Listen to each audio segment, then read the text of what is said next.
of the poor. Sometimes it's actually the opium of the rich too. They get eye on it. You come across my video in 10 years or 20 years, gentlemen and ladies, this was never how it was. These selfish rogues changed everything. They even made laws to make it permanent, but it won't be. Not for long. Now let's put that aside like other things that will never be.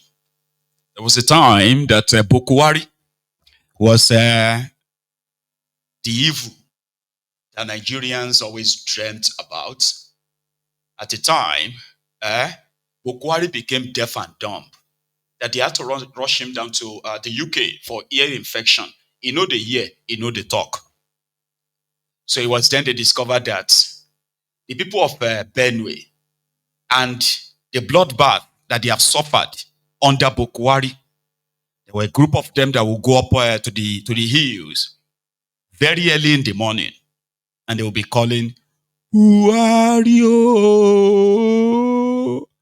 Buhari, like that. That's how Bokohari became deaf and dumb. For those of you who remember that ear infection, right? Today, that Bokohari is dead as dodo. And his evil lives on even after him.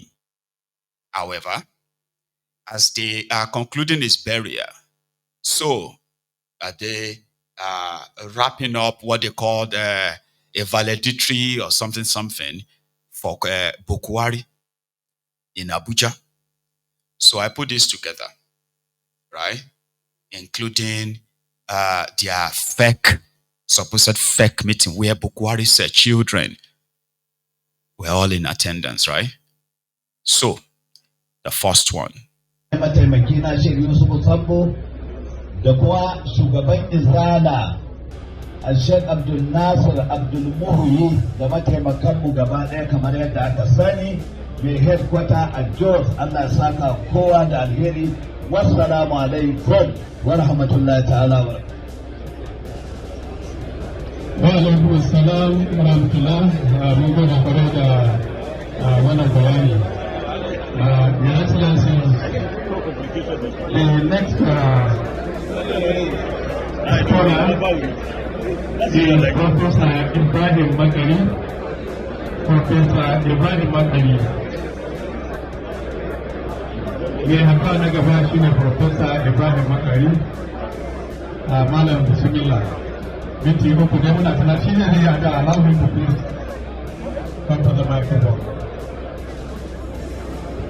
Haka mutalahu ba lokaci a hanzarta. Sallu ala nabi karim.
President Governor Forum, all members of the Executive Council, to the family of Muhammad Buhari present here today. Today we gather under the heavy shadow drawn from the silence that surrounds a departed leader and the immense weight of a life whose absence will be felt for generations. We meet to honor a man whose presence once commanded this very room, whose voice once summoned the best in us, and whose conviction never bowed, even to the strongest winds of public opinion. President Muhammadu Buhari, GCFR, former head of state and former president of the Federal Republic of Nigeria, has gone to rest. Soldiers in war. First among citizens in peace, and first without ambition or flattery in the heart of his fellow citizens. Yet it was in the quiet and unadorned settings of his private life that his true greatness was revealed. Pious, without show. Nuisance lele. Nuisance lele. Just in case if all of now won't forget. Now that's called Udia Shah reading about how Bokohari, sorry about that. So how Bokohari served Nigeria and other deblas. Then he went on as well to rename University of Maiduguri after Bokohari. I told you that yesterday. That's what they do. They will name monuments after him. They will name buildings. They will name structures, everything after him. The man that actually ruined and destroyed that contraption. Because the one that is there right now is already beating the record. So by the time that one gets, 80 years now, by the time he is done, those who live and survive to that time, they will also be called upon to say, he did and worked everything for you, all his life.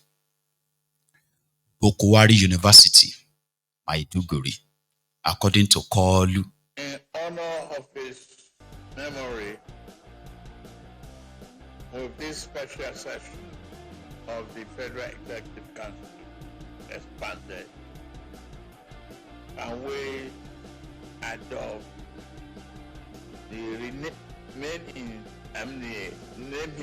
of University of Maiduguri with a new name as Muhammadu Buhari University, Maiduguri.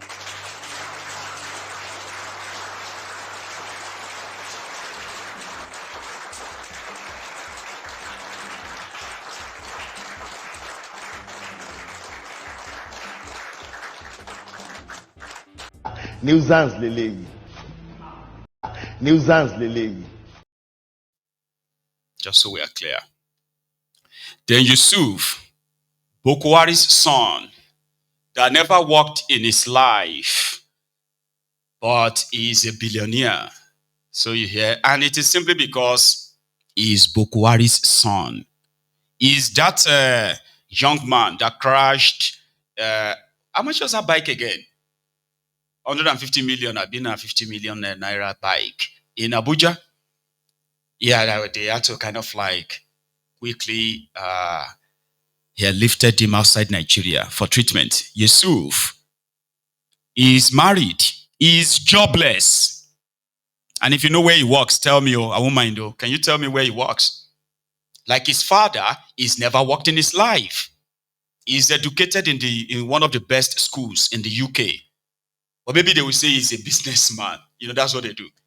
When they have that access to this unlimited money, you may just suddenly be like, oh, he's the CEO of exquisite cigar, exquisite lingerie, exquisite this and that. Because they can run it and they don't have to make any profit anyway. So the young boy has been living in London since the divorce of his parents. However, he is there today to give a vote of thanks to Kalu and everyone else that helped to bury Bokohari Madu. Yusuf, his son, Good evening, everyone. I would like to acknowledge the protocols already established. On behalf of the entire members of the late Muhammad Buhari's family, I wish to sincerely extend our deepest gratitude to Mr. President, His Excellency Bola Ahmed Tinubu, the First Lady, Senator Oduremi Tinubu, the Vice President, His Excellency Kashim Shettima, and his wife, Hajia Nana Kashim, for your outstanding pouring support received by the family from the time he took ill until he peacefully passed on, which was Sunday, 13th of July, 2025. It has showed that he was regarded far more than a politician, but regarded as a friend and a father. To all members of the Federal Executive Council, for the care and befitting state burial accorded to our late father, we appreciate you all. I also wish to thank the Senate President, Speaker of the House of Representatives, and all the distinguished and honorable members of the National Assembly for honoring the memory of our late father during the state burial in Deborah.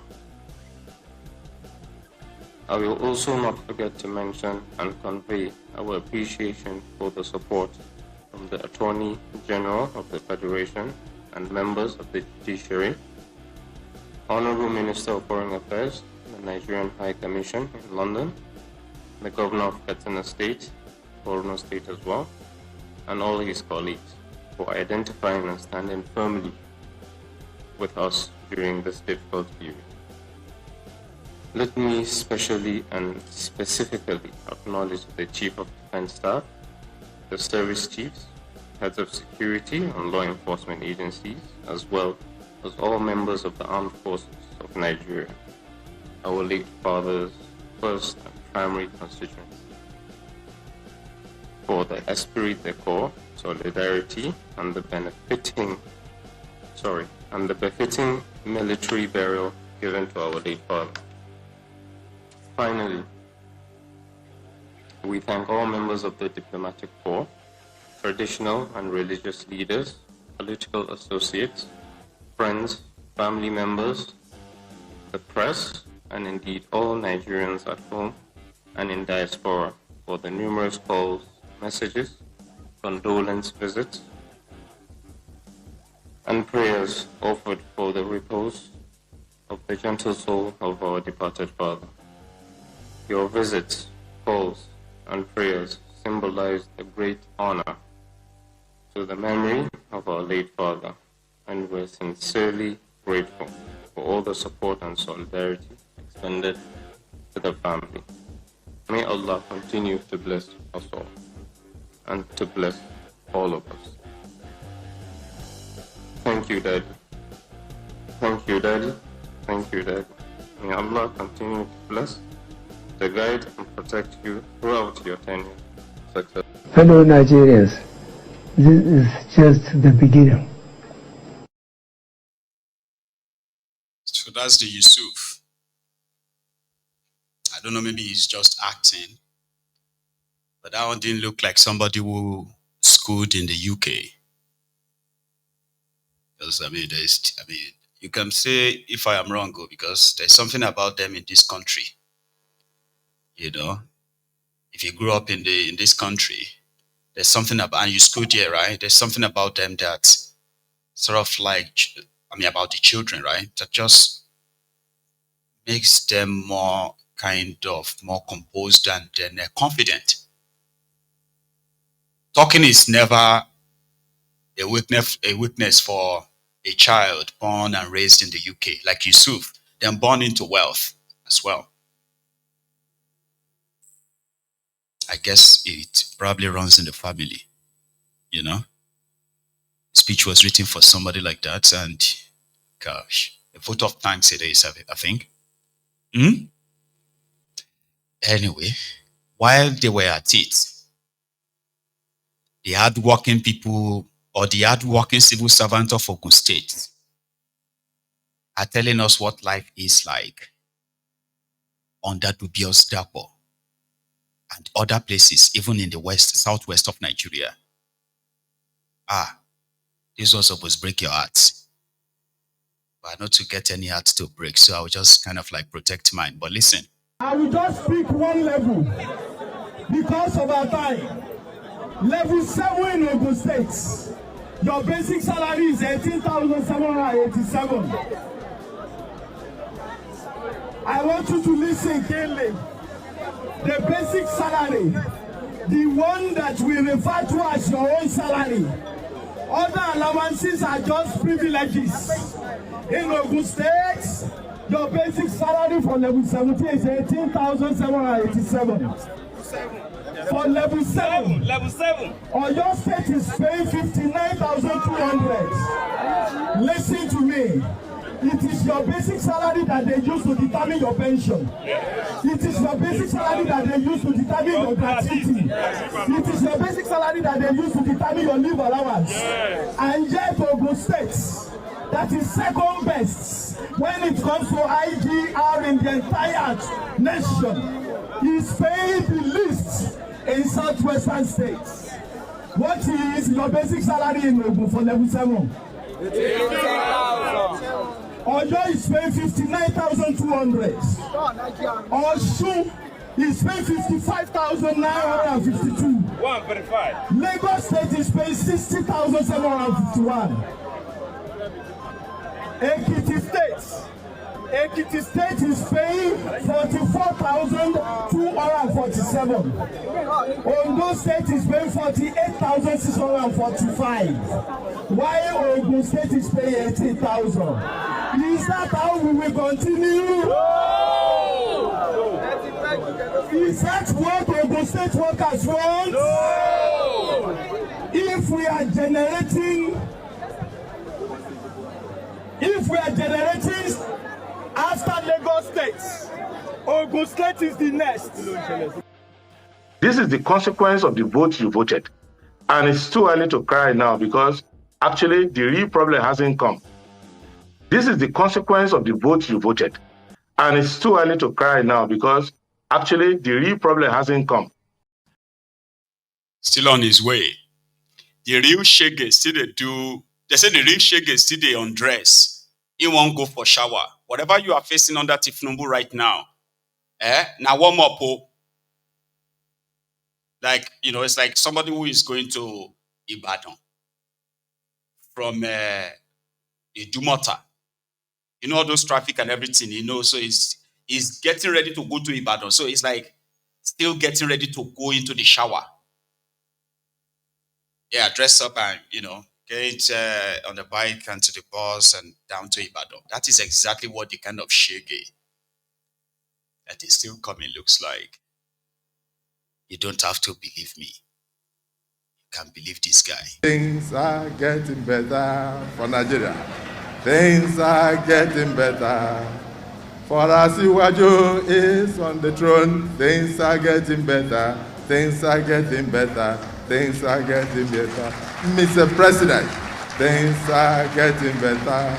Hey, I said, things are getting better for Nigeria. For Nigeria is on the way. Progressive government, things are getting better. Asiwaju, congratulations. Ẹni òfò ni ẹ ṣòfò láyé ẹ tún ṣe lálìkìyàmọ ẹ̀yin rádaràda wọ̀nyí. So let's leave that. Workers in Nigeria, and I think that is more reason why El Rufaya in one of his diatribes, right? He categorically said Tifnumbu is a total failure. Today is Thursday. Let's call it a throwback Thursday. Oh yeah, FEC. Throughout the polling before the 2023 election, we knew that the election was going to be tight, very tight. But we were ahead. We knew we were going to be tight. We have done some polling, and I have mentioned some time ago that in many parts of the country, particularly in the southeast and the north, President Tinubu has 91% disapproval rating. Even in Lagos, he has 78% disapproval rating. Okay, in some states, and that's a scientific poll. It's a scientific poll, right. and in some states in the southwest, he's doing a bit better. Ondo Ekiti is doing better than 78% disapproval rating, but there is nowhere he's doing better than 50%, even in the southwest. The guy is gone. He's performed miserably.